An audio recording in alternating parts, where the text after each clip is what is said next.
Hay figuras que marcan un antes y un después en la historia del pensamiento, y una de ellas, sin duda, es San Agustín. Hoy vamos a meternos de lleno en la mente de este gigante, un pensador que literalmente se paró en la bisagra de dos mundos y cuyas ideas, bueno, digamos que definieron el rumbo de Occidente por más de 1500 años. Esta frase, wow, es de sus confesiones y es en esencia el resumen perfecto de toda su vida y su obra. Es la clave de todo, una búsqueda, pero no una búsqueda cualquiera, no solo intelectual. Es el viaje de un alma, de un corazón inquieto, desesperado por encontrar la verdad. A ver, para entender de verdad a Agustín es clave entender su contexto. Pensemos en esto. Él vivió justo en el momento en que el Imperio Romano de Occidente se estaba cayendo a pedazos. O sea, un cambio de era total. Y en medio de ese caos, su obra se convierte en una especie de puente, un puente monumental que conecta el mundo clásico de los griegos y romanos con lo que vendría después, la Edad Media cristiana. Este pequeño recorrido por su vida nos da una idea clara, ¿no? Vemos a alguien que nunca se quedó quieto. Nace en el norte de África, pero su curiosidad, su ambición intelectual, lo empuja a moverse. Es como un peregrinaje. Pasa por Cartago, luego Roma y finalmente llega a Milán, que en ese momento era, digamos, el centro neurálgico del imperio. Y es ahí, en Milán, donde todo va a cambiar para él, radicalmente. Pero bueno, antes de llegar a ser San Agustín, él fue un buscador incansable. Exploró un montón de corrientes filosóficas y religiosas. De hecho, algo curioso, la primera vez que leyó la Biblia, no le gustó para nada. Le pareció, digamos, mal escrita, muy tosca, si la comparamos con la elegancia de los autores clásicos que él admiraba, como Cicerón. Así que, con esa insatisfacción a cuestas, siguió buscando respuestas en otros lados. Y esa búsqueda lo llevó al maniqueísmo. Ojo, estuvo metido ahí casi 10 años. ¿Y por qué? Porque le ofrecía una respuesta que parecía sencilla y lógica al gran problema del mal. Una batalla cósmica entre dos dioses, uno bueno y uno malo, la luz contra la oscuridad. Pero con el tiempo esa explicación se le quedó corta, demasiado simple.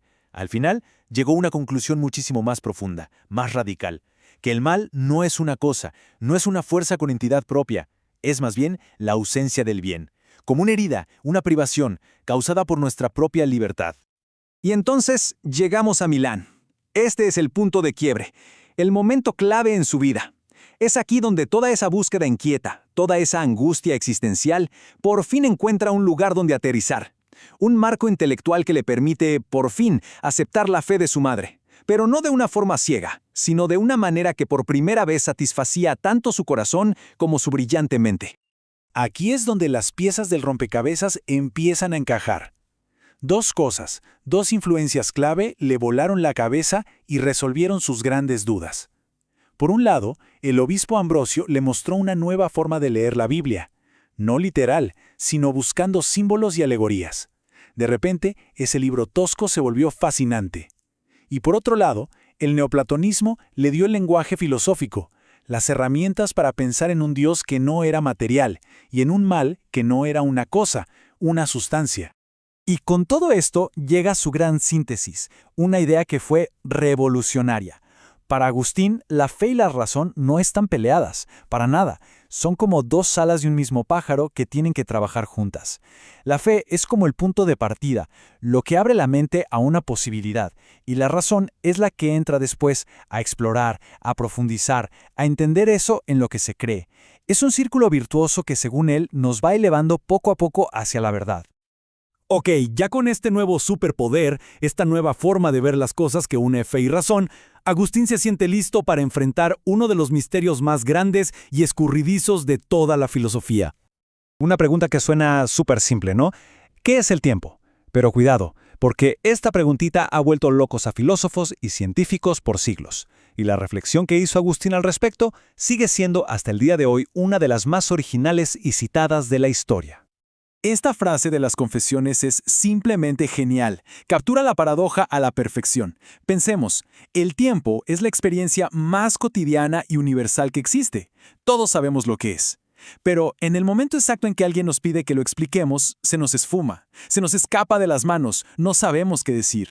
Y aquí viene su solución, que es brillante. Para Agustín, el tiempo no es algo que está allá afuera, como un río que fluye. No, el tiempo es algo que sucede dentro de la mente. Es una realidad psicológica. El pasado ya no existe, solo vive nuestra memoria.